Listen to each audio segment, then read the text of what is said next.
धोंडीराम कदम चौक ते दरेमारी नाला या ठिकाणी संपूर्ण सिमेंट कॉन्क्रीट रस्ता यासाठी आमचे उपमुख्यमंत्री आणि शिवसेनेचे मुख्य नेते एकनाथ शिंदे साहेबांच्या महसूल निधीमधून सदर हा रस्ता पास करण्यात आलेला आहे। श्रीकांत शिंदे आणि एकनाथ शिंदे साहेबांच्या सहकार्याने या संपूर्ण दोशीबाग, मल्हारनगर, चिखलेबाग, रामबाग परिसरामध्ये 15 कोटी रुपयाचा निधी जो आम्हाला प्राप्त झाला होता, त्या निधीमधून हे काम जे आहे ते प्रस्तावित केलेलं आहे।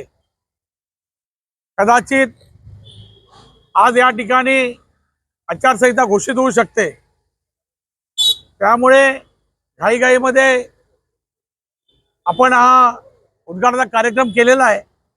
आता मल्हारनगरमध्ये सुद्धा उद्घाटन आहे, त्यामुळे पॅनल क्रमांक 9 यामध्ये शिवसेनेने अनेक करोडो रुपयाचा निधी आणलाय, प्रत्येकने करोडो रुपये निधी आणलाय। मी सुद्धा या पॅनल क्रमांक 9 मध्ये करोडो निधी आणलाय। त्यामुळे विकासाच्या नावावर आम्ही पॅनल क्रमांक 9 ची मतं मागणार आहोत आणि विकास आम्ही करून दाखवलेला आहे।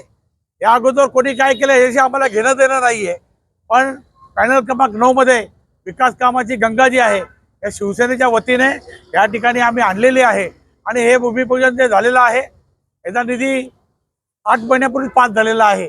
उद्घाटन आज आपण करत आहोत।